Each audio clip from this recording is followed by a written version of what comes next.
Bien-aimé, écoute. L'homme qui connaît sa vision, il ne peut pas prêter ses oreilles à la foule parce que la foule floue la vision de l'homme. Ecclésiaste chapitre 7, le verset 21. Ne fais donc pas attention à toutes les paroles qu'on dit, de peur que tu n'entendes ton serviteur te maudire, car ton cœur a senti bien de fois que tu as toi-même maudit les autres. Bien-aimé, lorsque deux personnes ne se comprennent pas, il y aura toujours des discussions, il y aura toujours des critiques et à la fin, il y aura des conflits entre ces deux personnes, entre ces deux groupes de gens.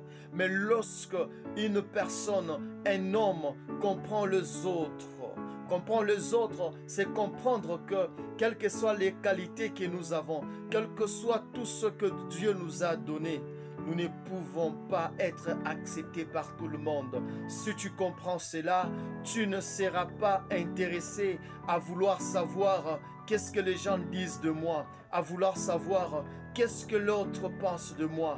Luc chapitre 4, le verset 18 à 19. La Bible dit ceci: « L'Esprit du Seigneur est sur moi, parce qu'il m'a oint pour annoncer la bonne nouvelle. Il m'a envoyé pour guérir ceux qui ont le cœur brisé, pour proclamer les captifs la délivrance, aux aveugles les recouvrements de la vue, pour envoyer libres les opprimés, publier une année de grâce du Seigneur. » Bien-aimés, ceci est la vision de Christ. Lorsque Christ était dans sa vision, Matthieu chapitre 12, le verset 22, alors on lui amena un démoniaque aveugle et muet, il est guéri de sorte que le muet parlait et voyait. Bien-aimés, Jésus, on lui a amené un muet et aveugle. Il a guéri le muet, il a vu et puis il a parlé.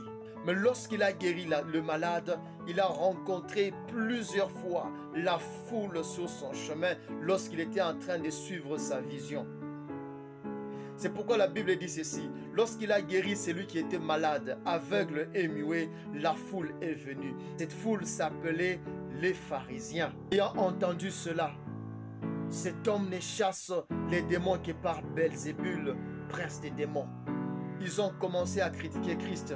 S'il fait ces choses, c'est parce qu'il a des démons en lui. Christ n'a pas eu le temps d'abandonner sa vision pour aller écouter ce que disaient ces pharisiens. Christ n'a pas eu le temps de se faire mal au cœur pour continuer à écouter ces pharisiens. Christ était en train de continuer son chemin. Christ n'avait pas abandonné sa vision. Il a rencontré plusieurs fois la foule et cette foule voulait que Christ puisse quitter sa vision.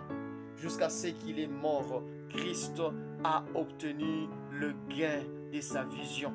Quand on est venu arrêter Christ, la foule qui n'avait pas compris Jésus-Christ, c'était Pierre. Il a dit que toi tu n'iras pas. Il a coupé l'oreille à l'un des soldats qu'on avait envoyé contre Jésus. Et Christ lui a dit ceci: tu dois remettre ton épée dans le fourreau. Et il a remis l'oreille à sa place.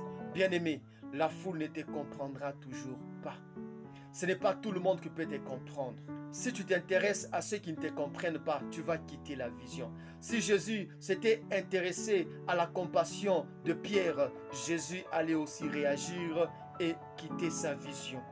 Bien-aimé, toi qui m'écoutes en ce moment, tu ne seras pas accepté par tout le monde. Je te dis, peut-être même les gens de ta maison ne t'accepteront pas.